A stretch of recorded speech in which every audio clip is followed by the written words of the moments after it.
vu que maintenant tout le monde on est confronté au problème, donc c'est le côté positif de la chose, avec les progrès donc, des techniques d'imagerie médicale, leur plus grande disponibilité, je pense que c'est pareil dans notre pays, eh bien, on s'est retrouvé confronté à un problème nouveau depuis quelques années déjà, qui est celui de la découverte fortuite de lésions dans beaucoup d'organes, et notamment les glandes endocrines, donc qui ont été appelées, donc il y a eu différentes appellations, mais celle retenue, c'est les incidentalomes. Alors, et certains ont même dit que c'était finalement une épidémie de la technologie moderne, puisque au départ c'était les découvertes d'autopsie, et que maintenant les découvertes d'autopsie diminuent. Donc c'était dans les années 70 pour les premières descriptions, 0,35% dans les séries radiologiques, ça s'est passé à 4,4, 5 et un peu plus dans les séries radiologiques. Alors, cette plaque qui vous montre simplement que alors, tous les organes endocriniens sont concernés, l'hypophyse, la surrénale, la thyroïde, mais la plus pourvoyeuse, donc c'est la glande thyroïde avec l'échographie qu'on fait énormément. On a 50% d'incidentalomes contre 5% au niveau pour les surrénales et un peu plus pour l'hypophyse. Donc, et en fait, même dans d'autres organes, en dehors de l'endocrinologie, on peut être confronté à ce problème. Alors, la définition actuelle, elle est maintenant maintenant consensuelle et très stricte. Alors, la première description donc, remonte aux années 70. Les premières descriptions, il y a eu d'anciennes définitions, donc nombreuses, imprécises, où il y avait beaucoup de confusion entre l'aspect asymptomatique ou pas, bénigne ou pas. Et donc, il a fallu dans plusieurs réunions, pour finalement donner actuellement des définitions très strictes, on en va appeler incidentalome, toute masse surrénalienne, découverte à partir d'un examen d'imagerie, fait qui n'est pas du tout indiqué pour évaluer ou pour explorer un dysfonctionnement surrénalien. Ce n'est pas du tout la cause. Alors, elle n'est pas indiquée pour des symptômes qui évoquent un excès hormonal surrénalien, encore moins une néoplasie surrénalienne. L'examen est réalisé pour l'exploration de symptômes non liés de manière évidente à ce problème surrénalien, par exemple de simples douleurs lombaires, de lombalgie, douleurs abdominales vagues, de type gynécologique, de type colique néphrétique. Et également, on est encore beaucoup plus strict et on écarte tous les examens qu'on fait, par exemple, pour chercher une pathologie génétique comme devant un phéochromocytome, ou alors quand on prend en charge des néoplasies, certaines néoplasies primitives et qu'on fasse des bilans d'extension, on peut tomber sur une lésion surrénalienne. On ne va pas l'appeler incidentalome surrénalien. Un autre point sur lequel je voudrais, par exemple, dans le cas des néoplasies, vous savez, bien sûr, l'oncologue va faire des bilans d'extension, va faire des bilans de suivi, et il peut tomber dessus. Et donc là, quand on tombe sur cette lésion-là, ça n'est pas un incidentalome. Alors, un autre point, donc l'incidentalome n'est pas un diagnostic, il est juste une circonstance de découverte. Donc, j'ai beaucoup, comme je disais tout à l'heure, beaucoup réfléchi à un petit peu comment discuter avec vous aujourd'hui, et du point de vue de l'endocrinologue. Je dois dire que je me suis occupée des incidentalomes depuis pas mal d'années, j'ai été même mon sujet de thèse, de doctorat, et il est une situation finalement à laquelle je me suis retrouvée confrontée et où il a fallu beaucoup réfléchir. Alors, regardez cette dame-là, elle est âgée de 48 ans, elle n'a pas d'antécédents personnels, c'est la maman de 3 enfants. Par contre, elle a été suivie pour un néo du sein, diagnostiqué 3 ans plus tôt, à 45 ans. C'est un type donc, de carcinome canalaire, infiltrant, hormonodépendant, donc qui développe l'action des oestrogènes, et qui a été donc découvert au stade avec des adénopathies ganglionnaires, métastases ganglionnaires, et qui a reçu le traitement classique, chirurgie, radiothérapie, chimiothérapie, et un traitement anti-œstrogène par le tamoxifène. L'évolution a été jugée stable, elle a des bilans périodiques et par les bilans d'extension et des marqueurs tumoraux. Mais cette dame-là, elle a consulté donc, récemment aux urgences pour une crise de colique néphrétique avec un traitement antalgique. Elle a reçu un traitement antalgique et elle a fait une échographie on a trouvé quelque chose et on l'a complété par un TDM. Et là, on a trouvé donc, des lithiases urétérales. Qui expliquait les douleurs, mais à côté de ça, une lésion surrénalienne gauche de 38 mm de grand axe. Et voilà, donc elle est adressée, donc elle n'a pas vu son oncologue, elle est adressée en endocrinologie pour prise en charge. Alors à ce stade, quelle définition vous paraît donc la plus appropriée? Est-ce une tumeur surrénalienne cliniquement inapparente? Est-ce une tumeur surrénalienne cliniquement silencieuse? Est-ce une métastase surrénalienne? Est-ce un incident à l'homme? Est-ce un carcinome cortico-surrénalien? Qu'en pensez-vous? Qu'est-ce que vous choisissez? Which one?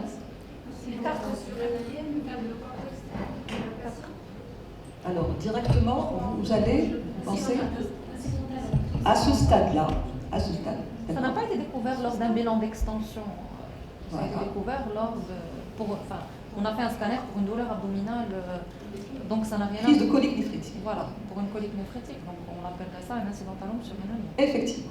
Alors, voilà. Alors, les deux premières, c'est ça. Les anciennes appellations, les appelées comme ça, quand vous allez chercher dans les anciens articles, ce sont ces titres-là que vous allez trouver. Donc, ça ne suffit pas, c'est incomplet. Les deux premières. La troisième, c'est un diagnostic très précis. Là, on n'est pas encore à ce stade-là. Et la dernière, là aussi, c'est un diagnostic très précis, on n'y est pas encore. Donc, effectivement, pour le moment, c'est un incident à l'homme surrénalien gauche de 38 mm. Alors, donc, comme vous avez dit, parce qu'il n'est pas découvert dans le cadre d'un bilan ni d'extension ni de suivi, donc par son oncologue traitant. Alors, c'est simplement pour vous dire que les processus qui sont développés dans la loge stellaire, c'est l'air, il y en a beaucoup, énormément. Donc,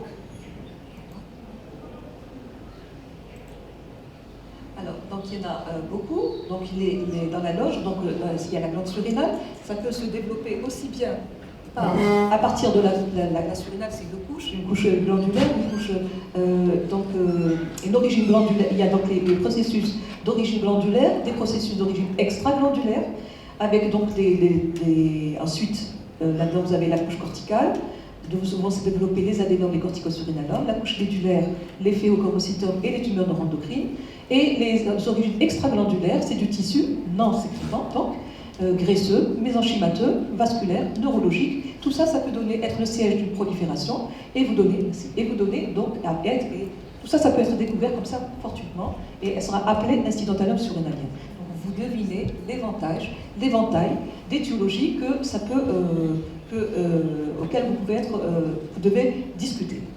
Alors, effectivement, donc, c'est donc un large spectre de lésions.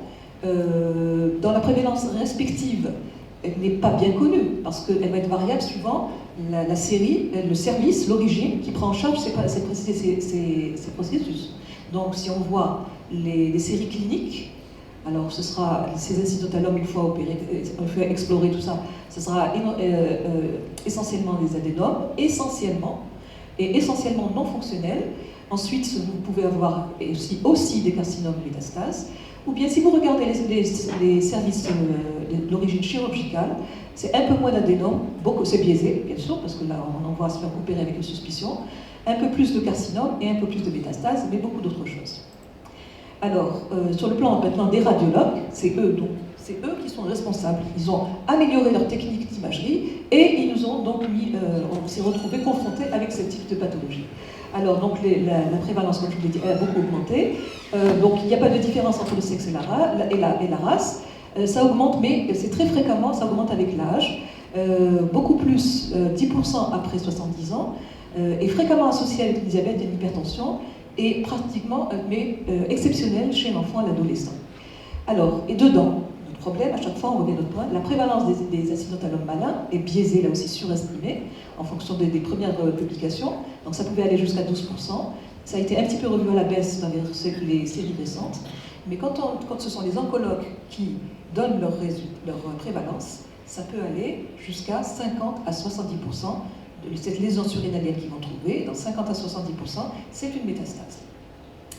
Donc, et jusque-là, on a envie de dire, mais de renvoyer tout de suite chez l'oncologue, dire c'est très certainement, enfin, je me trompais, pas beaucoup, c'est très probablement une métastase. Alors ça, c'est simplement ma série personnelle. Donc, j'ai commencé à m'en occuper avant les années 80, à la fin des années 90.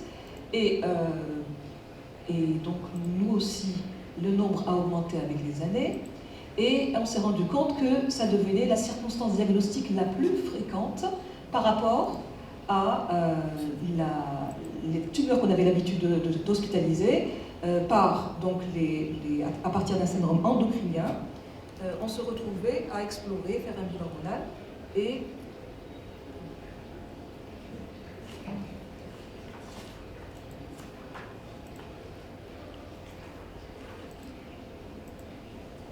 voilà. Et donc, ça devenait beaucoup plus fréquent que là en rose, vous avez les tumeurs surrénaliennes fonctionnelles, habituelles, et les autres, c'était les incidentalomes. Et quand donc, la série que j'avais, pourquoi ça avance comme ça ?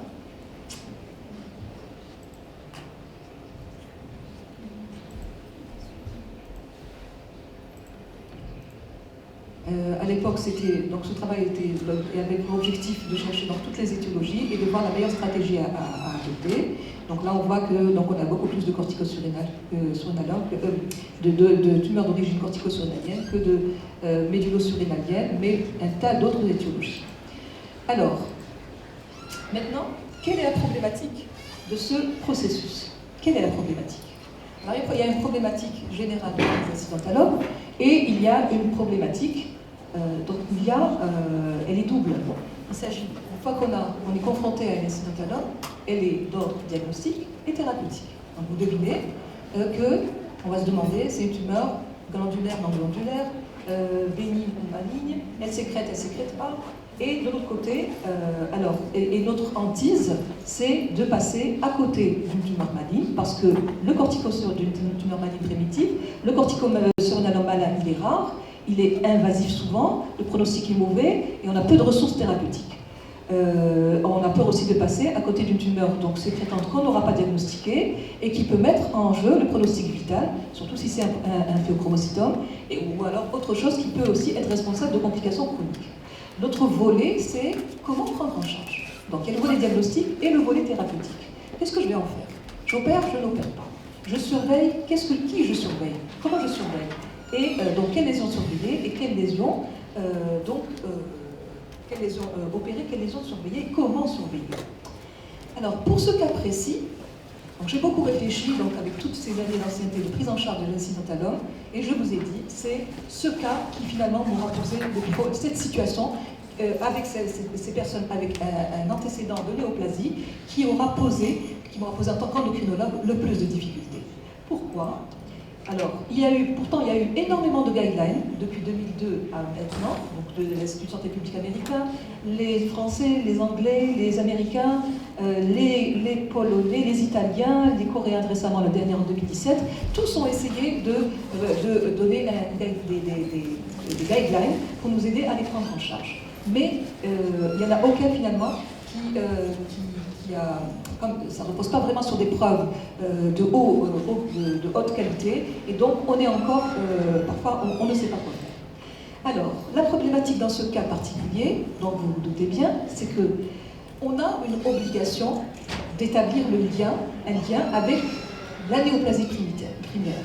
Donc il ne faut pas passer à côté, donc bien que ça a été découvert dans un contexte différent, mais il ne faut pas passer à côté c'est peut-être une métastase. Et tout le truc, c'est comment diagnostiquer cette métastase.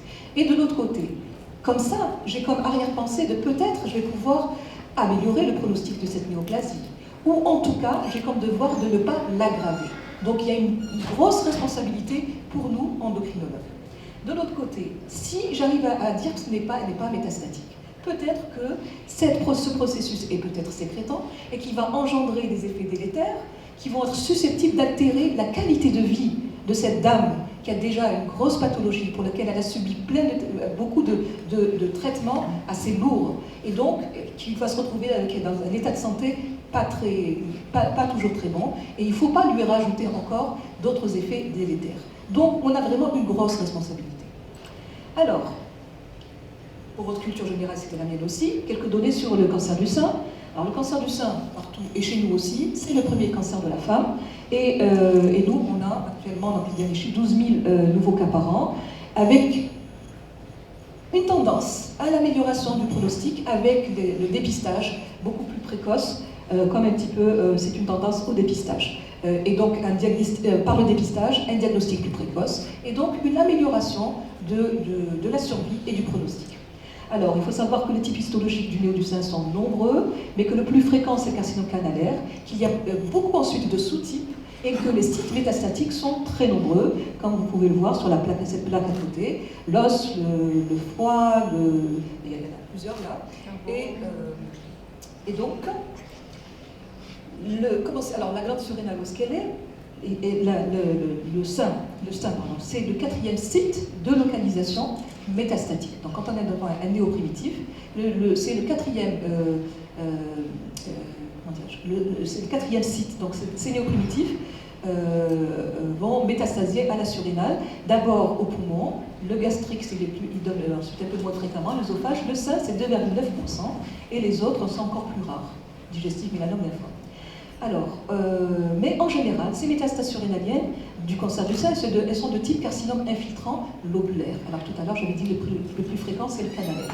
Et en général, quand elles sont là, ça signe, c'est un signe de sévérité. C'est un signe dans le cadre d'une diffusion plurimétastatique. Donc comment on le trouve, c'est qu'il y a plein d'autres métastases à côté.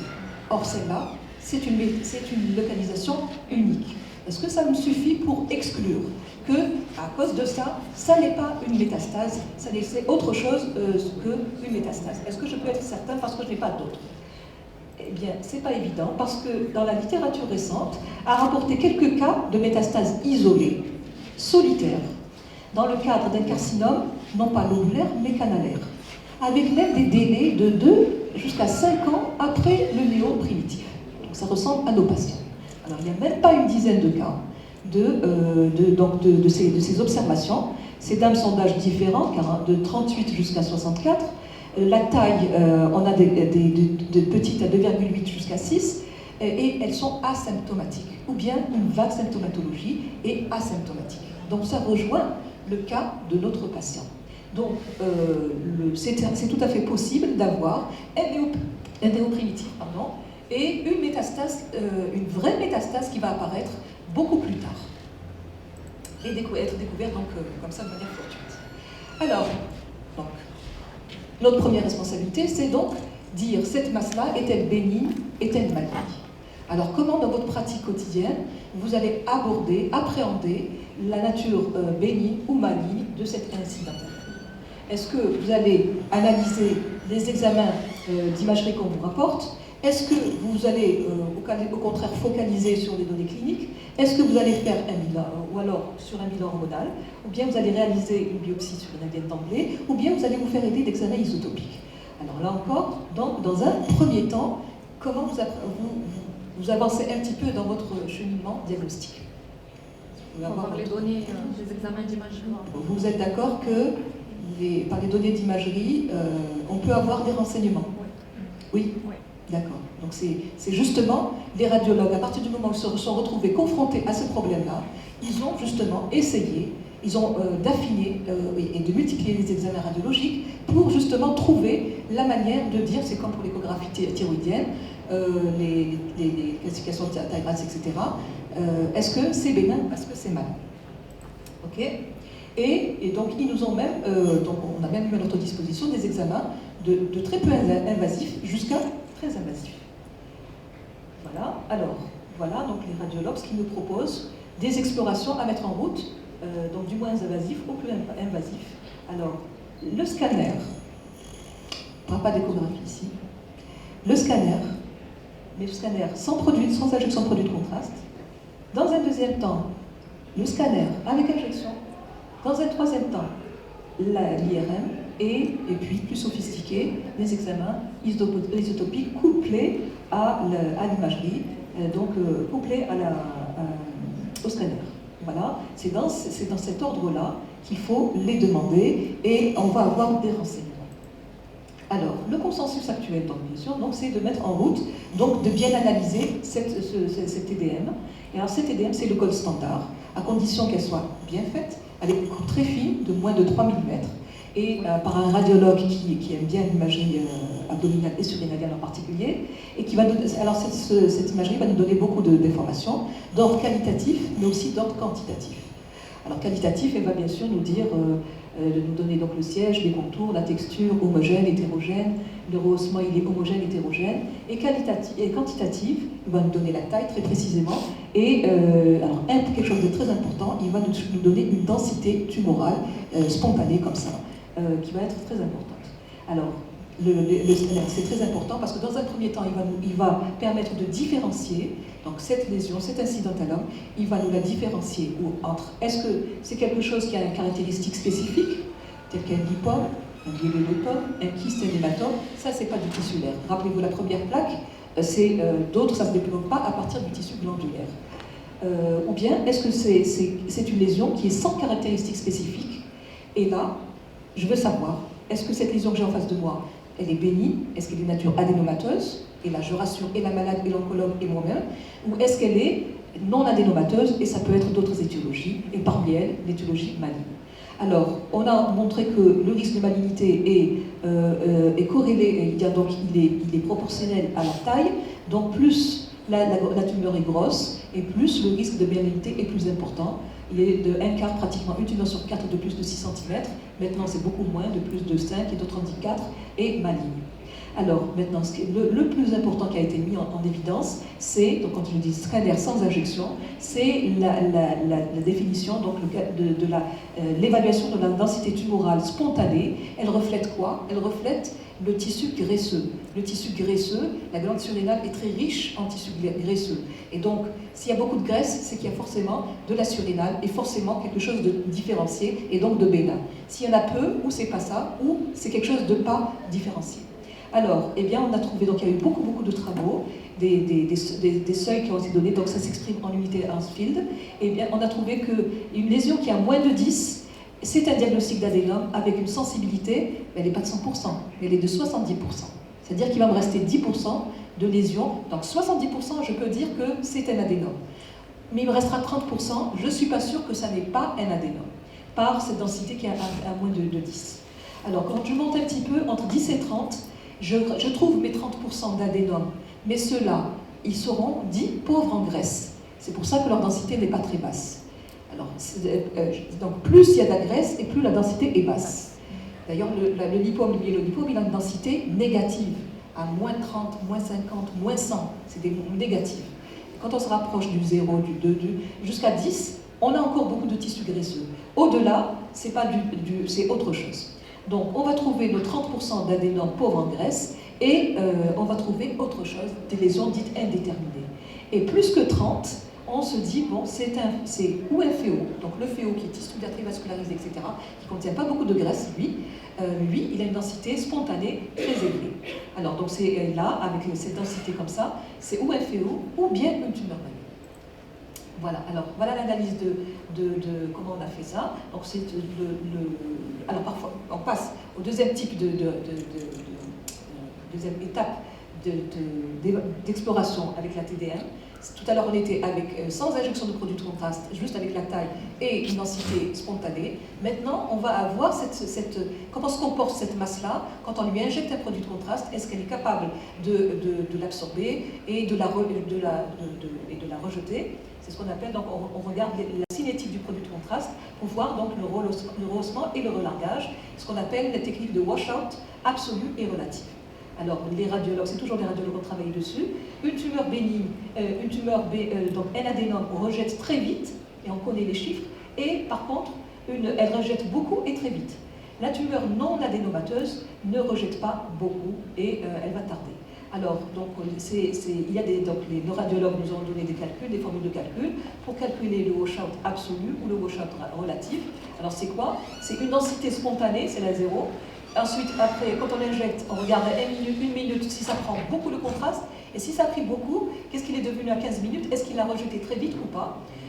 Et donc, si on n'a pas la spontanée, c'est dit relatif. Alors, tout ce qui est bénin adénomateux va avoir un washout de plus de 50%. Il va rejeter très vite plus de 50 à 60% de cette produit de contraste en absolu et plus de 40% en relatif. Et donc ça permet donc, de poser le diagnostic, quand on a ces chiffres-là, de diagnostic d'adénome, avec donc une sensibilité qui peut être très très bonne, et des spécificités, c'est-à-dire éliminer ce qui n'est pas adénome avec ces chiffres-là, et donc ça nous a beaucoup aidé.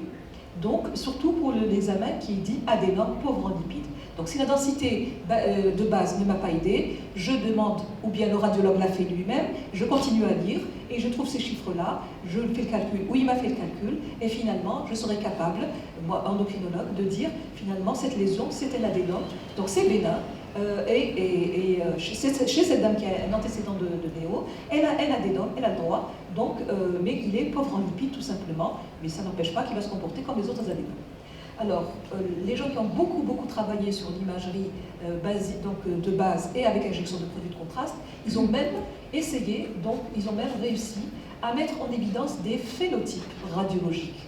Des phénotypes en analysant tout ce qui est qualitatif et quantitatif. Ils ont mis en évidence des profils caractéristiques de quoi? De l'adénome, du corticosurrénalome malin, même du féo, quand ils ont corrélé avec la biologie, et de la métastase. Et donc, on est donc finalement en regardant, c'est pour ça que ma première question c'était, vous regardez bien les examens d'imagerie, eh bien vous pouvez, avec ces données-là, vous dire finalement cette lésion, c'est très probablement ça ou ça. C'est probablement un adénome, ou bien c'est probablement un corticosurrénalome si elle est plus de 4 cm, si elle est irrégulière, si les limites sont floues, si elle est hétérogène, et densité urinaire après injection donc de base plus de 10, et puis un washout qui est inférieur à 50%. Le féo, c'est la même chose, et la méta, c'est la même chose. Donc, si vous regardez, donc cette ligne du washout, ici, ils l'ont fait à 10 minutes, il y a une nette séparation entre l'adénome qui est à plus de 50% et toutes les autres étiologies qui sont à moins de 50%. Voilà, donc ça nous aide, même si on n'a pas encore le 100%, mais on est on avance, on peut avancer dans le diagnostic étiologique. Alors, les données de cette patiente, c'est quoi? C'est que c'est une masse gauche de 38 x 35 mm, c'est un cianotalome, ovale, limite nette, texture hétérogène, densité spontanée 18. Alors, ça vous dit quelque chose, 18? Déjà, c'est plus que 10. Donc, c'est pas. Voilà. Déjà, c'est plus que 10. Donc, il faut faire une injection. Alors, donc vos deux hypothèses ici, vous êtes ou dans l'adénome pauvre en lipides, puisque vous êtes à plus que 10, ou bien c'est autre chose qu'un adénome. Ok? Donc, si je reviens à.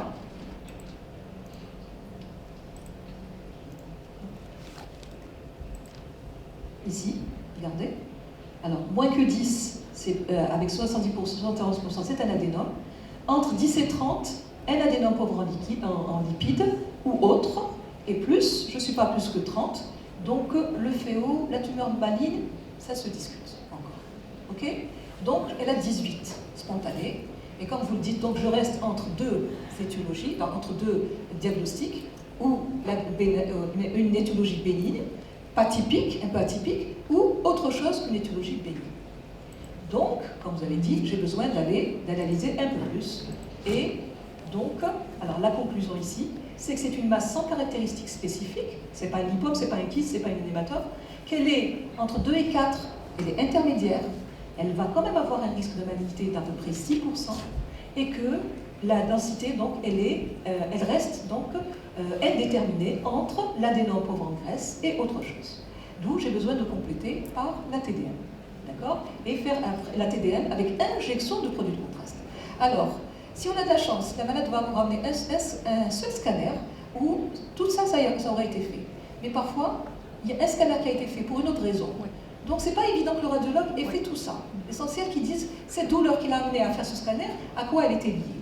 Donc là, c'est ou un examen ou deux examens. Et ça fait un peu cher quand même. Alors, notre patiente, son washout absolu, il est à moins de 60. Et le relatif, il est à moins de 40. Donc, est-ce que je peux éliminer quelque chose?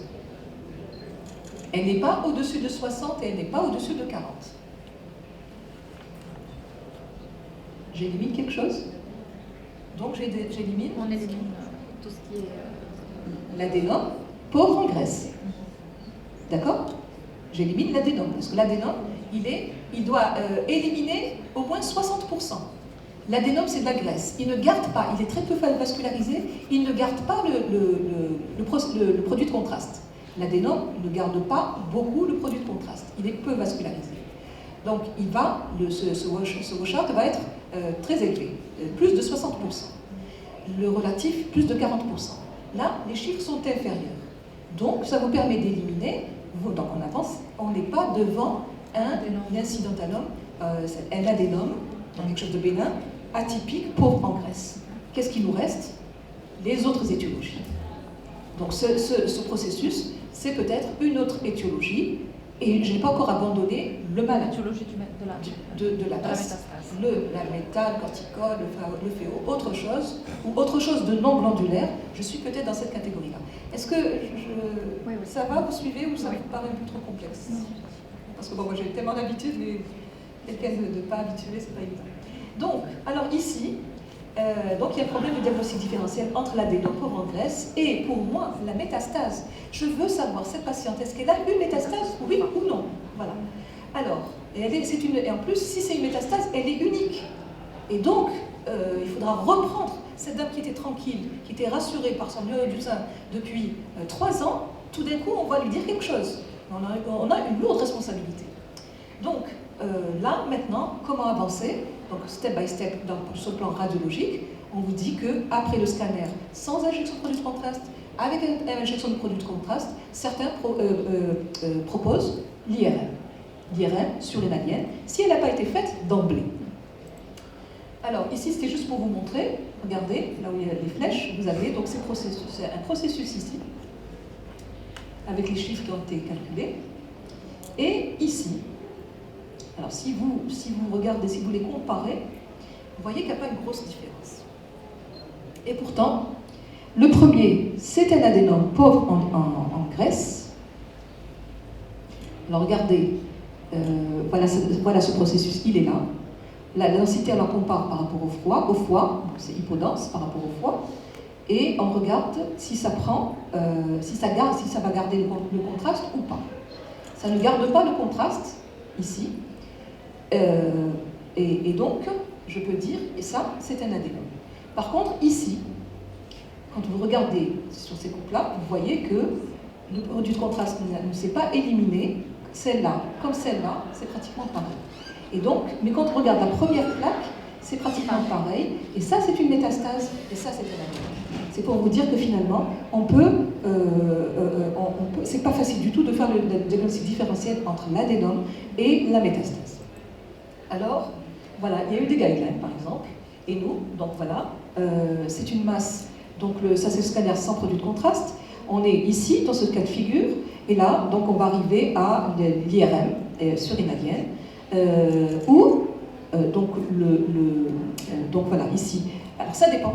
Voilà. Il y a certains qui vont vous dire l'IRM d'abord, je préfère l'IRM, et d'autres qui vous disent je préfère le scanner avec produit de contraste. Donc on est à cette étape-là. Certains donc proposent donc de faire l'IRM. Alors qu'est-ce qu'elle nous apporte l'IRM? Alors en général, c'est un examen de deuxième intention. Pourquoi? Parce que le principe est le même.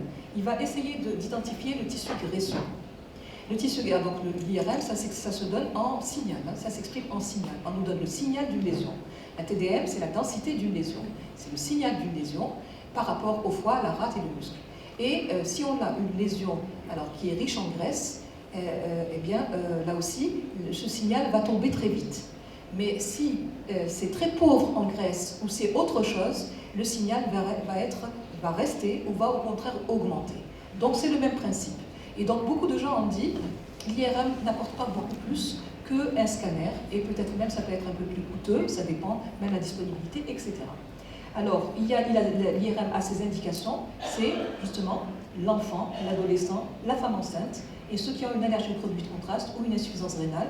Donc il faut réserver l'IRM quand ça n'a pas été fait en deuxième intention pour ces cas-là, puisque c'est moins irradiant.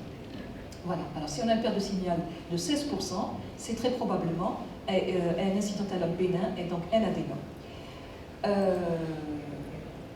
bon, je ne sais pas si vous voyez bien ici, que regardez, la lésion elle est là, et regardez ce qu'elle devient ici. Donc elle a perdu son signal, et donc là, c'est vraiment, cette IRM a mis en évidence un adénome, assez facile. Alors, en général, ce qu'on dit pour l'IRM, c'est que pour caractériser un incidentalome, la TDM en première intention, c'est elle qui doit être faite en première intention, parce qu'elle est moins coûteuse, quand on n'injecte pas, elle est simple, elle est reproductive. Ensuite, dans un deuxième temps, c'est le wash-out. Donc, si ça n'a pas été fait, il faut renvoyer le malade faire cet examen-là en demandant noir sur blanc sur votre lettre ce que vous attendez. Et on n'a pas démontré que l'IRM est supérieur que le scanner. Bon, mais quand on veut le faire, l'IRM, là aussi, elle est réservée au cas où le scanner avec densité ne nous a pas avancé. Voilà. Alors, on a fini avec les examens qu'on connaît, la TDM, l'IRM.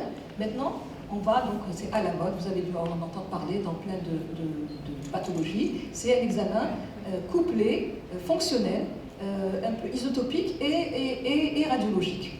Alors, donc on fait, ça s'appelle, donc c'est un examen tomographie avec émission de positons en utilisant donc un produit qui est le 18 fluoro désoxyglucose. Alors pourquoi? Qu'est-ce que ça va apporter? C'est que ce produit-là, c'est un analogue du glucose. Il s'accumule dans les cellules, mais quand on a une lésion où il y a une transformation maligne, alors la tumeur, elle travaille beaucoup, elle a besoin de beaucoup d'énergie, elle va donc stocker, donc la tumeur va stocker ce produit de contraste, et donc il faut donner un aspect d'hyperfixation. Et quand on fait cet examen et qu'on a une hyperfixation, on se dit, ah là là, c'est très probablement malade. Voilà. Mais, donc c'était ça le principe de son utilisation, tout en sachant que là aussi, il y a des limites, il y a des possibilités de faux positifs, mais aussi des faux négatifs. Alors il y a beaucoup de gens qui ont fait des études et pour essayer donc de savoir est-ce qu'on est dans le bénin ou dans le malin. Le bénin va très peu fixer de ce radiopharmaceutique et le malin va au contraire capter un maximum. Alors ça a une bonne sensibilité, meilleure que le scanner et l'IRM, beaucoup mieux. Et alors ici, vous voyez des images de quelque chose où il n'y a rien de particulier sur le plan de la fixation. Par contre, ici, regardez, il y a plusieurs processus, plusieurs foyers de fixation, quelque chose d'hyperfixant. Et là, c'est quelqu'un qui a plusieurs localisations métastatiques. Là aussi, elle est unique, ça peut être notre patiente. Si elle avait fait, on aurait eu cet aspect-là. Donc vous voyez une image d'hyperfixation. Si on lui avait fait, qu'on avait cet aspect-là, on aurait dit, ah, cette lésion, même si elle est à 30 mm, elle est très probablement maligne. Alors bon, ça nous aide aussi même dans d'autres étiologies. Alors, donc ça, c'est, on avance, le scanner, l'IRM, donc le PET scan, et maintenant, ce qu'on savait avant le PET scan, c'était la biopsie surrénale. On a une tumeur qui est profonde, on ne palpe pas, donc, par analogie à la cytoponction qui est très superficielle, ou au sein qui est avec une microbiopsie, le même principe, on s'est dit, pourquoi ne pas biopsier et essayer de tirer beaucoup du tissu pour savoir qu'est-ce que c'est. Alors mon problème quand je fais la biopsie, c'est pour la meilleure indication, c'est de savoir, est-ce que ce que je vais retirer, ça va être du tissu mammaire, dans ce cas-là, oui, ou autre chose. Mais de manière générale, la biopsie, alors il y a deux cas de figure. Quelqu'un qui a une néoplasie primitive, antérieure, comme ça, donc je veux savoir cette lésion, est-ce qu'elle a un lien avec le primitif? Alors je veux savoir, la réponse que j'attends, c'est, est-ce que c'est, il y a du tissu, j'ai retiré du tissu de la néoplasie primitive, donc c'est une métastase, ou non, ou autre chose. Ça, c'est celui qui a un antécédent de néoplasie primitive. Maintenant, celui qui n'a jamais eu de néoplasie primitive, si on fait la biopsie, ce serait pour dire cette lésion, est-ce qu'elle est bénigne, est-ce qu'elle est maligne? Ou est-ce qu'elle est d'une autre nature que surrénalienne? Alors, dans ce cas de figure, la tendance maintenant, c'est que c'est très peu spécifique, c'est très peu sensible, pardon, quand quelqu'un n'a pas une néoplasie quelque part, il ne faut pas s'attendre à avoir de bons résultats pour asseoir le diagnostic étiologique. Et deuxièmement, il y a des effets secondaires assez importants, des risques importants. Par contre, donc, la seule indication de la biopsie surrénalienne, c'est donc quand il y a un antécédent ou quelque chose d'actuel, d'une néoplasie ailleurs et je trouve la lésion, je veux savoir est-ce qu'il y a un lien avec elle, oui ou non. Alors ça, donc c'est ça sa principale indication. Mais je vais piquer une masse, je vais déclencher un stress peut-être, je ne sais pas ce que c'est cette masse-là. Peut-être que c'est un féo. Et vous savez que quand vous manipulez un féo, vous connaissez les féos, quand vous les manipulez, vous avez le risque de décharge. Oui, il faut éliminer d'abord. Pic hypertensif, flush, etc. Donc ça peut mettre en jeu le pronostic vital ou responsable d'une importante morbidité. Et donc, la condition, c'est qu'il faut toujours éliminer un féo avant d'aller à ce geste, quand il est indiqué. Voilà. Alors, donc je vous ai dit, les performances sont bonnes pour faire la distinction entre masse surrénalienne ou pas surrénalienne, c'est-à-dire des trucs primitifs. Alors simplement, il faut être très très bien expérimenté parce qu'il y a une fréquence des complications majeures. On peut avoir des hématomes, on peut avoir des pneumo-hémothorax. Bon, si on n'est pas expérimenté, c'est moins de 3%, sinon c'est beaucoup plus. Alors, les indications ont reculé aux dépens de l'imagerie. L'imagerie nous apporte beaucoup de renseignements et donc vraiment on va y aller que quand on n'a pas d'autre choix.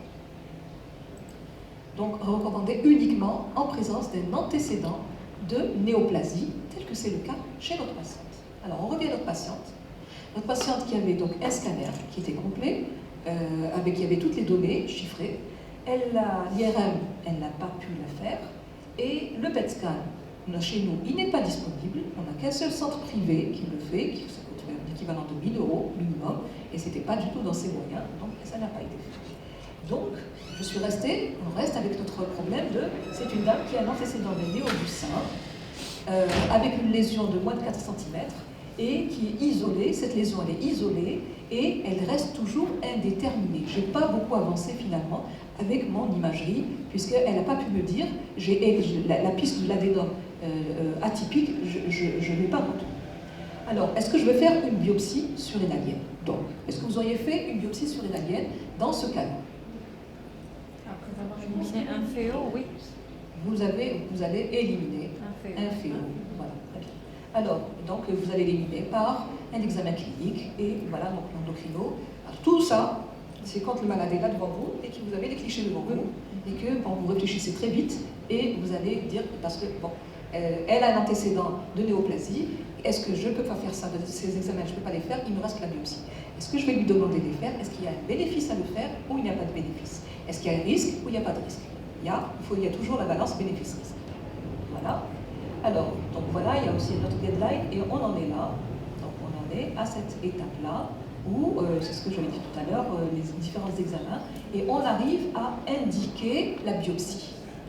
Alors la biopsie n'est indiquée que, pas toujours. Il faut il va y avoir des indications très précises, même quand vous êtes devant quelqu'un qui a un antécédent de néoplasie primitive, avec une lésion surrénalienne. C'est pas toujours utile, ça ne va pas toujours apporter beaucoup de choses, de faire cette biopsie surrénalienne. On va avancer. Alors, cette dame-là, cliniquement, elle a 45 ans, et donc elle est sous tamoxifène depuis 3 ans. Vous connaissez tous le tamoxifène? Oui. C'est un anti-œstrogène, d'accord? Après qu'on a fait la mastectomie, la radiothérapie, la chimiothérapie, après, et il se trouvait qu'elle n'a pas que c'était un cancer hormonodépendant. Donc, s'il y a la moindre œstrogène qui circule, il y a un risque de récidive de mammaire locale, contralatérale ou ailleurs. Donc, on donne un anti-œstrogène qui va occuper tous les récepteurs aux œstrogènes pour donc essayer d'empêcher donc cette situation. Mais quelle est la conséquence quand on donne des anti-œstrogènes à une femme qui avait donc à l'âge de 45 ans, 45 ans, c'était une dame qui était encore en activité génitale. On lui donne ce traitement. Le résultat, on va créer un syndrome donc ménopausique, mais de ménopause iatrogène, et de manière aiguë. D'accord? Donc, voilà, c'est sous tamoxifène, il faut s'attendre, voilà ce qu'il y a eu déjà sur le plan clinique. Alors, elle est en bon état général, elle a un petit surpoids, elle a une tension normale, elle n'a aucun signe évident d'hyperfonctionnement surrénalien, et sur le plan mammaire, il n'y a pas de récidive tumorale, et il n'y a pas de diffusion métastatique. Alors, quelle exploration hormonale vous allez lancer? On a dit, on va éliminer. Ce qui vient de ce qui a précédé, c'est On va éliminer un phéochromosome. le phéochromocytome, donc c'est le bilan que vous allez lancer en premier. Et puis, est-ce que vous allez chercher quand même autre chose? Parce que, cliniquement, est-ce qu'il y a quelque chose qui vous interpelle quand même? Il y a ce surpoids. Et qui dit surpoids, Un hypercorticisme. il y a peut-être un hypercortisolisme en dessous. Peut-être, hein. Beaucoup de femmes sont malheureusement surpoids à cet âge-là, mais on fait plus que tout ce qu'on peut faire. Alors, les recommandations, comme vous avez dit, c'est de chercher le FEO, mais aussi donc, de faire l'exploration hormonale. Par contre, ici, donc les trois tumeurs à rechercher, le FEO, l'adénome à sécrétion cortisolique, et il y a aussi l'hyperaldostéronisme.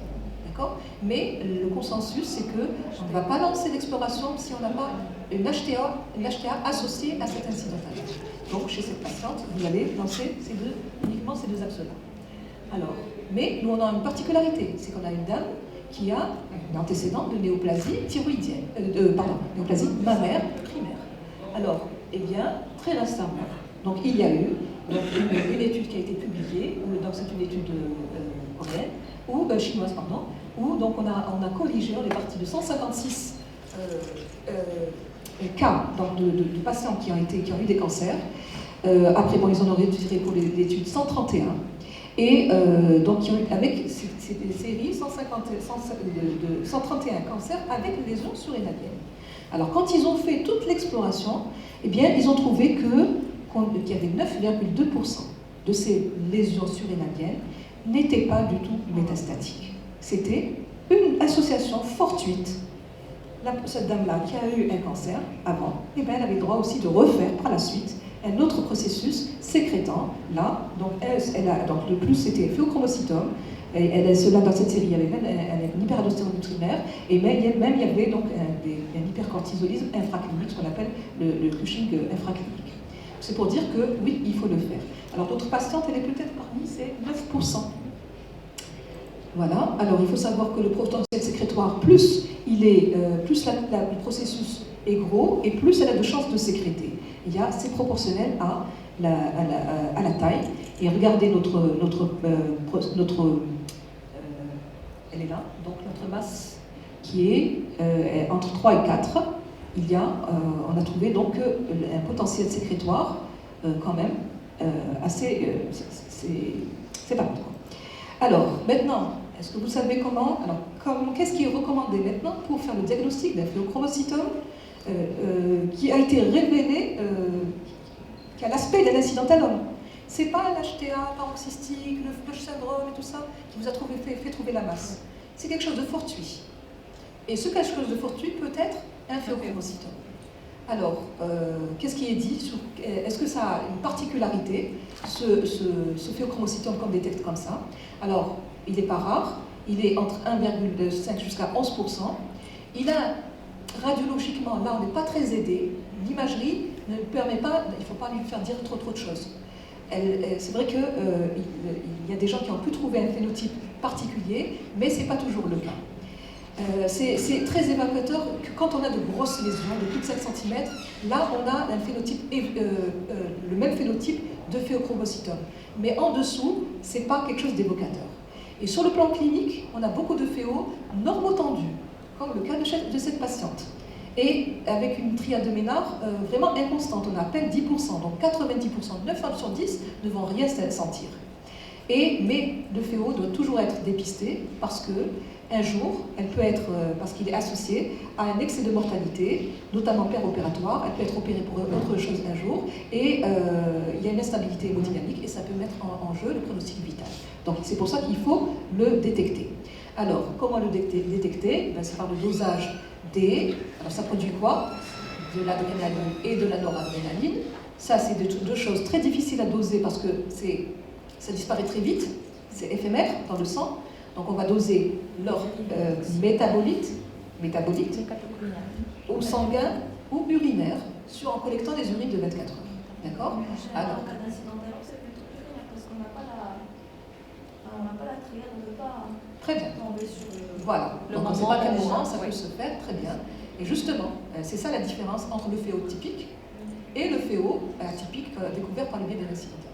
Donc voilà, effectivement, c'est en sachant que même, n'oubliez pas aussi le FEO complètement silencieux qui sécrète rien du tout, le FEO à dopamine, qui peut être malade, d'accord, qui est malade. Voilà, alors à condition, n'oubliez jamais, on n'oublie jamais, quand on pratique l'endocrinologie, quand on doit faire des dosages hormonaux, de toujours chercher des interférences médicamenteuses qui peuvent vous donner des faux positifs ou des faux négatifs. Okay, donc il y a toujours une enquête à faire. Il faut faire arrêter les traitements au moins entre 3 et 5 jours avant de faire le dosage. Voilà. Alors comme vous dites ici, mais il faut faire les fractionnés. Il faut doser. Il ne faut pas se contenter uniquement de la totale. Il faut aller sous-groupe par sous-groupe. Voilà, c'est ça qui est important pour l'accidentalum FEO. Voilà. Sinon le total c'est uniquement pour des choses vraiment très, très, très typiques. Voilà. Alors bon ici c'est pour dire qu'on a des valeurs typiques, plus de 4 fois la normale, on est sur du diagnostic. Après, vous avez des valeurs intermédiaires, et là, c'est assez difficile de poser le diagnostic. Voilà. Alors, un autre marqueur aussi pour le FEO, c'est, là, je ne sais pas si vous l'utilisez, c'est la chromographine A, parce qu'elle est co-sécrétée en même temps que les catécholamines, et donc, ça peut vous aider aussi pour exclure. S'il est strictement normal, vous excluez. Et c'est intéressant, surtout chez des gens qui ont beaucoup de traitements qu'on ne pouvait pas arrêter. C'est intéressant de faire la chromographie. Je ne sais pas si elle est disponible partout. Voilà. À condition, là aussi, d'éliminer certains médicaments, les IPP, les corticoïdes, les substances rénales, la chloridrie, des états d'achloridrie, qui peuvent faire faussement monter la chromographie. Voilà. Alors maintenant, le diagnostic de l'adénome à sécrétion cortisolique autonome. Donc, il faut, là encore, en 2017, il pose encore problème. Cette entité pose encore problème, aussi bien sur le problème de sa définition que sur sa prise en charge. Pourquoi? Vous vous en doutez, parce qu'il n'est pas plus difficile à diagnostiquer qu'un adénome, qu'un adénome à sécrétion cortisolique, c'est-à-dire le syndrome de Cushing. Pourquoi? Parce qu'il faut toute une panoplie de tests, c'est pas un seul, contrairement à la thyroïde. Donc, c'est bon. Parmi les tumeurs fonctionnelles, c'est assez fréquent, mais dans l'ensemble, ça va jusqu'à 10%. Alors, c'est variable selon les séries, et la prévalence, donc, elle est encore mal connue.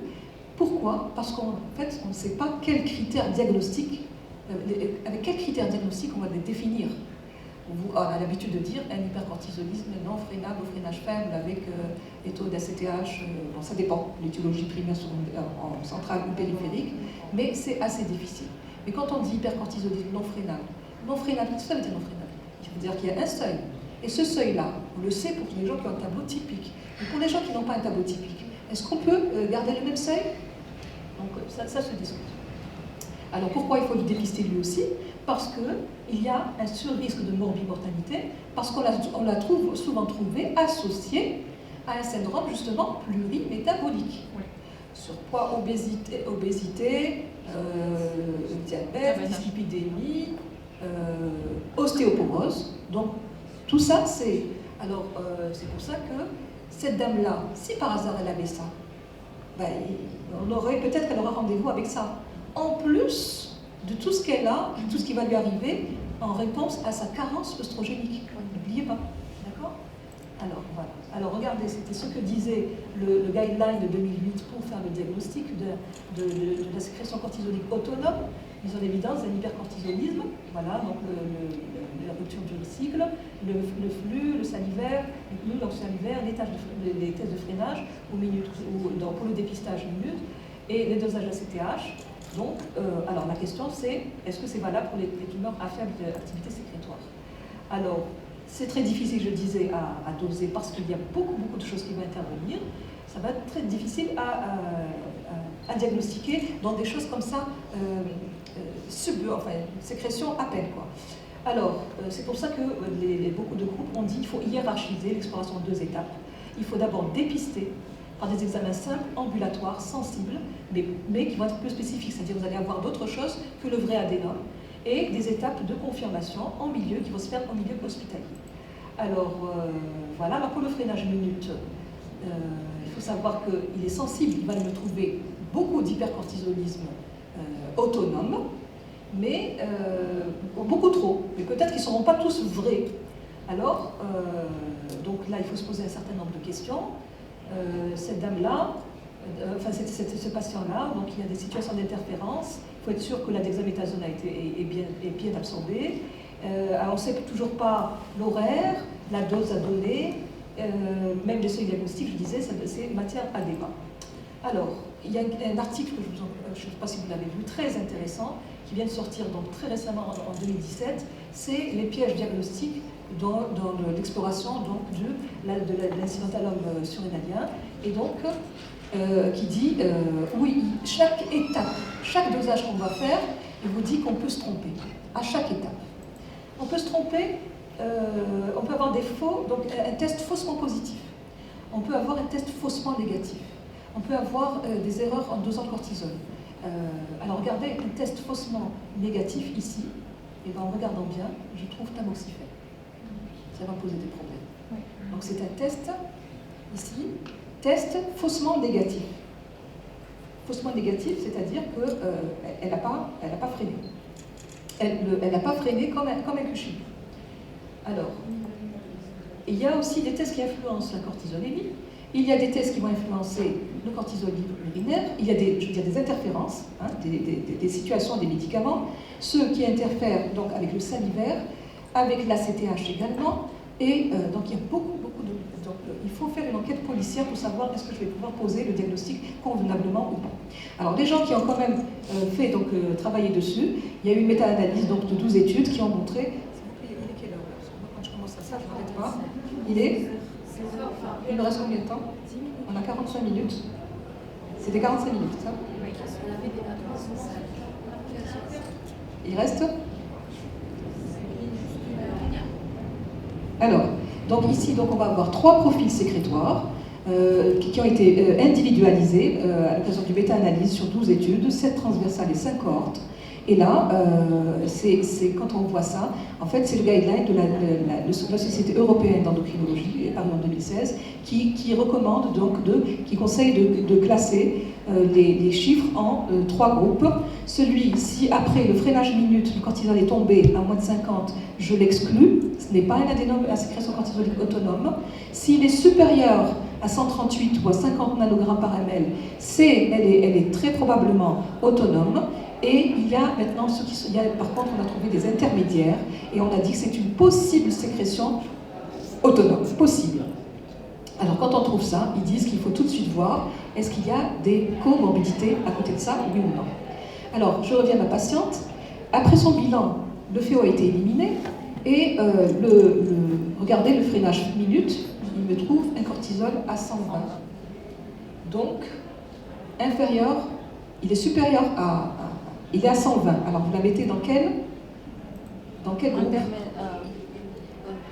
Elle est possible sécrétion. Elle a une possible sécrétion de cortisol. Donc ma lésion de moins de 4 cm, qui était indéterminée jusqu'à maintenant, c'est une possible sécrétion cortisolique. Voilà. Alors, j'ai éliminé le FeO. Alors, quand on trouve cette hypersécrétion cortisolique, eh ben, ça m'a aidé à avancer un peu dans le diagnostic. Parce que c'est pas la méta qui sécrète. Donc, c'est probablement une lésion surrénalienne primaire. D'accord? C'est la dame qui est sous tamoxifène. Oui. Mais elle a son test, finalement, elle a freiné. Non. Ce que je disais tout à l'heure, c'était des faux tests positifs, des faux tests négatifs. Le métabolisme de la dexaméthasone, tamoxifène. Oui. Oui. Ça va donner quoi? On s'attendait à ce qu'elle ait un test négatif. C'est-à-dire qu'il faut l'interpréter différemment de ce qu'on a l'habitude de dire, test positif, test négatif. Elle ne freine pas. Elle ne freine pas. Si le produit avait interféré, elle aurait freiné. Voilà, c'est dans ce sens-là. Il aurait fallu discuter, enfin le mettre un peu plus précisément. Donc, on va dans ce sens-là. Alors évidemment, la métastase, elle me paraît beaucoup moins probable maintenant. Alors, donc il faut maintenant le conseil de faire des tests de confirmation. Et les tests de confirmation, ce qui reste, c'est plutôt le cortisol de fin de nuit, c'est plutôt on appelle ça, refaire un freinage faible, avec donc plutôt faible, donc en milieu hospitalier tout ça, en revoyant le seuil, et puis de céder cette fois-ci du dosage de l'ACTH, parce qu'il faut démontrer l'ACTH indépendance. Il faut que l'ACTH soit basse ou à la limite inférieure de la normale. Voilà, et puis il y a d'autres paramètres. Alors dans ce guideline, ils n'aiment pas trop faire trop de dosage d'autres paramètres parce qu'ils disent que ça risque de donner trop d'avoir des faux positifs quelque part. Pardon, je vous interromps, parce que j'avais lu les recours, ils ont dit que si c'est entre 1,9 et moins de 5, on ne fait pas ça. On refait un freinage après 6 mois. Alors, on va y arriver. On va y arriver, d'accord? Ça, on va y arriver, c'est ce qui est proposé pour la deuxième catégorie, d'accord? Et puis, il y a ça. Voilà. Et puis, mais notre patiente, elle est dans un autre. Dans la deuxième. Voilà. Alors, et puis bon, les gens qui ont travaillé dessus, ils ont donc tous mis, ils ont donc vu celui qui est le plus, quand on fait trop, celui qui est un peu plus, le plus contributif au diagnostic, ok? C'est le freinage, donc il reste une référence, et les autres c'est un peu moins, donc celui de minuit, l'ACTH, et puis les autres beaucoup moins. Voilà. Alors, maintenant, devant ce qui est dit, d'accord? Devant donc ce profil-là, il propose quand même de doser la CTH. Il propose, ils disent dans le panel, il y a des gens qui le demandent, qui ne le font pas tout de suite, mais il y a des gens qui préfèrent le rajouter quand même. Alors, on sait bien qu'ici, on a vraiment envie d'avoir un maximum d'assurance. Voilà. Et qu'il faut ensuite refaire après 3 à 12 mois, comme vous dites. Alors ensuite, il y a une suggestion de pratiquer. Alors puisqu'on va dans la sous-catégorie d'une tumeur à sécrétion cortisolique, on va se poser, est-ce qu'elle est bénigne, est-ce qu'elle est maligne? Oui. Elle n'est pas franchement maligne, c'est sûr, d'après tout ce qui a précédé, elle n'est pas franchement bénigne. D'accord? Donc, actuellement, on se dit, bon, tout ce qui a été proposé ne va pas nous aider dans le diagnostic, mais on espère beaucoup de quelque chose de nouveau. C'est le dosage de ce qu'on appelle du métabolome, qui est donc, on a su qu'un vrai corticosurrénalome malin sécrète, quand on s'intéresse à doser tous les stéroïdes sexuels, les métabolites des 3 lignées des stéroïdes, il y a énormément de choses qui sont sécrétées. Et donc là, pour faire un peu la part des choses, est-ce que ça peut être un corticosurrénalome atypique? Il faut faire ce dosage-là et c'est suggéré. Et donc voilà les précurseurs qu'il faut faire, qu'il faut doser. Voilà, alors, bon, ça c'est simplement pour vous dire que quand un corticosurrénalome, c'est 5% des acides antalopes, mais qu'il peut être sécrétant d'emblée, c'est surtout le cortisol et les androgènes. Mais quand il n'y a rien, cliniquement, biologiquement, ça ne veut pas dire qu'il n'y a rien au niveau des urines. Et il y a des sécrétions infracliniques qui ont été mises même jusqu'à 80% de corticosurrénalome. Donc si vraiment ils ont tout fait ça, ils ont tout dosé, qu'il n'y a rien, donc c'est très peu probable que ce soit un corticosurrénalome réel. Voilà. Alors, maintenant, là aussi, quand vous arrivez à ce diagnostic, on vous recommande d'aller chercher donc d'éventuelles complications qui peuvent être liées à l'action de l'hypercortisolisme. N'oubliez pas ma patiente qui est une néoplasie, un antécédent de néoplasie, d'accord? Je veux savoir si, donc c'est peu probable que ce soit une métastase, mais je ne veux pas aussi qu'elle tombe dans un état de morbidité supplémentaire par rapport à sa ménopause iatrogène. D'accord? Donc voilà tout ce qui a été démontré, qu'il y a une association avec un excès de cortisol, donc l'excès de cortisol, HTA et hyperglycémie, moins évidente avec la dyslipidémie, et augmentation des événements cardiovasculaires. Donc ça aussi, je vais essayer de la protéger par rapport à ça. Voilà, et donc, il conseille également de dépister les fractures vertébrales. Maintenant, et de considérer le traitement approprié à l'occasion d'un bilan, mais il ne conseille pas de faire une DMO systématiquement à tous ces cas-là. Par exemple, quand elle fait ses bilans d'extension, ses bilans radiologiques, il faut bien regarder aussi, est-ce qu'elle n'a pas une fracture vertébrale asymptomatique qui serait passée inaperçue. D'accord? Mais moi, je ne suis pas d'accord pour ma patiente qui est en situation de ménopause iatrogène. D'accord? Et qui va me faire certainement, rapidement, une ostéoporose. Et donc, il est dans les recommandations des femmes ménopausées, la DMO est recommandée très rapidement lors du bilan initial. Vous êtes d'accord? Voilà. Donc cette dame-là, en plus du bilan que je vais lui demander, donc qu'est-ce que je vais lui demander puisqu'elle a un profil donc intermédiaire d'hypersécrétion cortisolique autonome. Donc qu'est-ce que je vais donc rechercher aussi si elle a un syndrome métabolique. Et donc vous allez faire quoi? Vous allez doser. Recherchez un diabète. Et puis vous allez faire aussi donc l'ADN. Voilà. Alors maintenant, on arrive à la prise en charge thérapeutique. Cette patiente-là, donc quelle décision vous paraît la plus appropriée? Est-ce que vous êtes pour une surrénectomie pour lever définitivement le doute sur la métastase? Est-ce que vous êtes pour renouveler la biopsie surrénale? Est-ce que vous êtes pour une surveillance morphologique, pour une surveillance hormonale, ou bien vous clôturez le dossier et vous la réadressez avec une lettre à son oncologue traitant? Qu'est-ce que, à la suite de tout ce qu'il y a, donc je vous résume, hein, c'est donc une dame, 48 ans, depuis 3 ans sous tamoxifène pour un cancer du sein. Elle a eu tous les traitements, qui étaient stables sur le plan du cancer du sein, et qui, donc, lésion de 38 mm, ni la densité de base, ni le washout ne m'a aidé, elle est restée indéterminée, d'accord? Donc, j'ai voulu aller à la biopsie, mais donc il a fallu éliminer le féo, elle n'a pas. Et quand j'ai fait la sécrétion, le bilan hormonal, j'ai trouvé un profil intermédiaire d'hypersécrétion cortisolique, d'accord? Voilà. Alors maintenant, il faut prendre une décision thérapeutique. Alors, vous pensez est-ce qu'il reste encore une grosse probabilité que ce soit une métastase? Cet incident-là. Là, arrivé là, est-ce que vous pensez que vous allez encore garder comme hypothèse diagnostique la métastase? Avec tout ce qui a précédé? Non. C'est surtout par rapport à cette sécrétion, comme ça, surtout si vous l'avez confirmée, vous allez la confirmer, d'accord? Pour éliminer les faux, les problèmes d'interférence, etc., etc. Si elle est réelle, elle existe, ça ne peut pas être une métastase qui la sécrète. D'accord? Donc c'est plus, on est dans l'association fortuite d'un adénome de 38 mm. C'est ce qu'elle a fait, cette dame. Bon, c'est pas de chance, mais c'est ce qu'elle a fait 3 ans après son néolucide. Alors, donc, qu'est-ce que vous allez lui proposer comme traitement? Vous l'opérez ou vous n'opérez pas et vous faites le reste? Parmi ces propositions. Surveillance hormonale, alors oui, il faut surveiller après, entre 3 à 12 mois après, ce profil intermédiaire, est-ce qu'il persiste ou est-ce qu'il va disparaître? Ou est-ce qu'il va aller dans la zone de la vraie sécrétion autonome? D'accord? Donc il y a ça.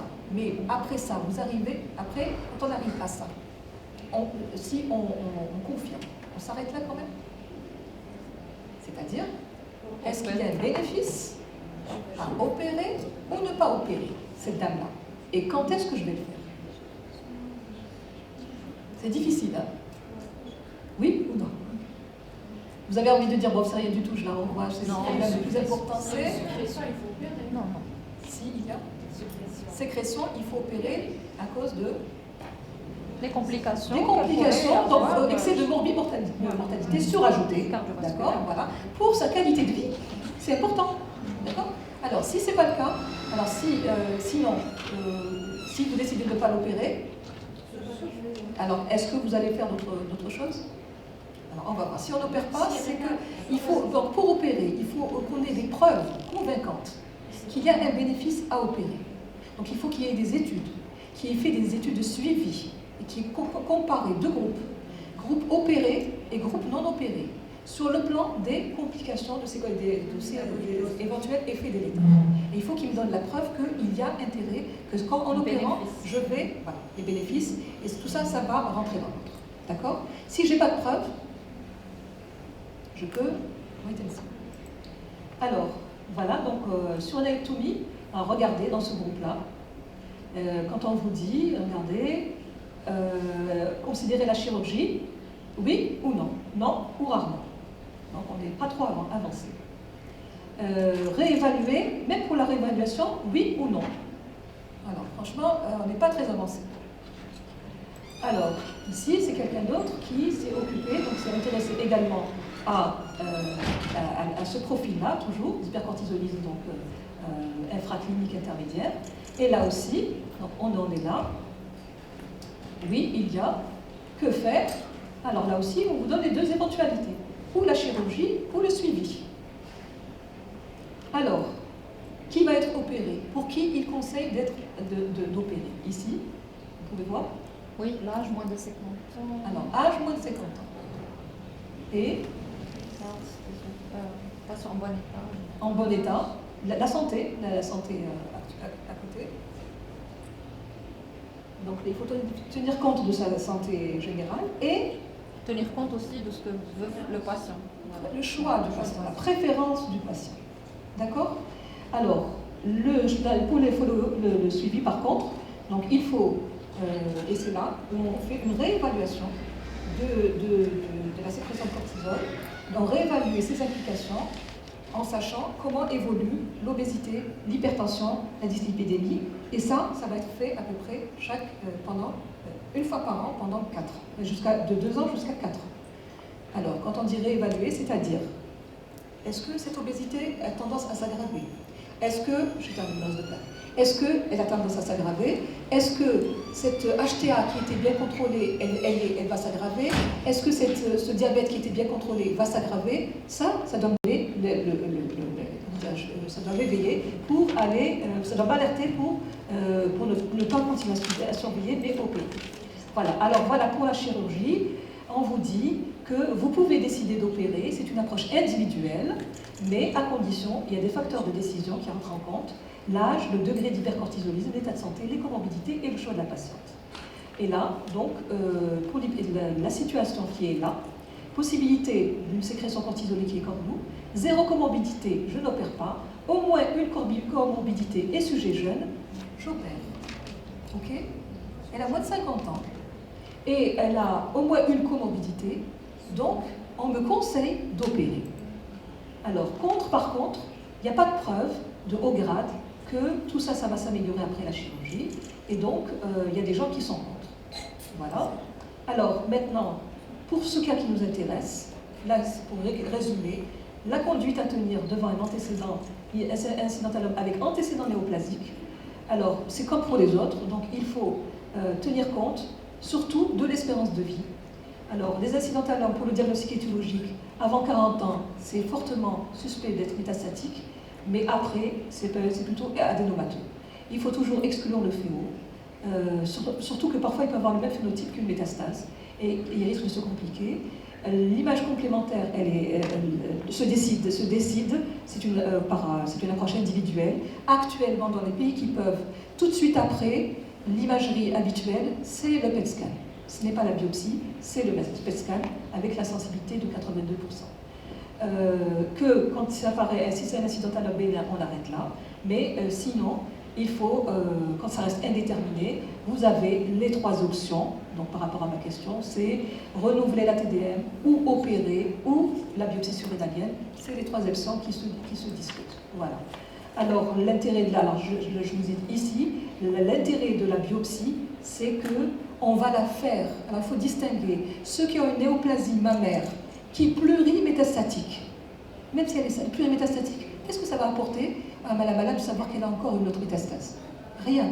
Elle est sous son traitement des cancers avancés. Donc ça ne va rien changer. Celle-là, ce n'est pas la peine de faire la biopsie surrénalienne. On va la faire que celle qui a une méta unique. Et encore, à condition que ça change le cours du traitement, que l'oncologue va changer son traitement quand vous allez lui dire c'est probablement une méta. Donc ça c'était juste pour que vous dire définitivement les indications formelles de la biopsie surrénalienne. Voilà, alors notre patiente a refusé d'être opérée. Voilà son incidentalome, il a moins de 4 cm, il est asymptomatique, il est indéterminé, elle est sous tamoxifène. Après 6 mois, on a fait un bilan, il reste à peu près pareil, elle freine à moins de 125, elle a du surpoids et une dyslipidémie. Alors, comment vous allez la surveiller maintenant? Après ce premier bilan de 6 mois, vous allez continuer encore. Et alors, il faudra bien sûr traiter maintenant son syndrome métabolique, répéter les examens d'imagerie encore après 6 à 12 mois et voir ensuite ce processus, est-ce qu'il grossit? Il grossit beaucoup, il faut l'opérer. Il grossit pas ou très peu, on peut arrêter le suivi morphologique parce que c'est pas évident aussi de faire trop d'examens, répéter les examens d'imagerie. C'est irradiant, c'est stressant pour la malade. Pour le truc, vous pouvez avoir ensuite multiplié les faux positifs et donc il ne faut pas multiplier. Voilà. Alors, en conclusion, à travers ce cas clinique, J'ai donc abordé avec vous plusieurs points. D'abord, la définition consensuelle de l'accidentalogue. Vous êtes tous d'accord elle est très stricte maintenant. D'accord on a analysé ici une situation extrêmement délicate, c'est de la coexistence de l'incidentalogue avec un antécédent de néo, qui est ici néo du sein, avec donc la difficulté, donc notre difficulté en tant qu'endocrinologue, c'est la difficulté de diagnostic de nature. Est-ce que c'est une méta ou pas? Donc savoir qu'il y a une exploration codifiée, d'images codifiées. L'intérêt que par contre ça ne dispense pas de l'exploration hormonale. Il faut même comme ça toujours faire un bilan hormonal systématique, collé à la clinique bien sûr, et qu'il y a un problème d'interprétation des dosages qui doivent tenir compte des interférences. Alors la difficulté aussi dans ce cas-là, de la difficulté de la décision thérapeutique, il faut qu'elle soit donc au sein d'une collaboration multidisciplinaire, mais aussi ne pas oublier le partenaire essentiel qui est le malade, et avec comme objectif final, bien entendu, primum, ne pas non-nocere. Donc ne pas nuire à la santé du malade. Okay? Voilà, merci pour votre attention.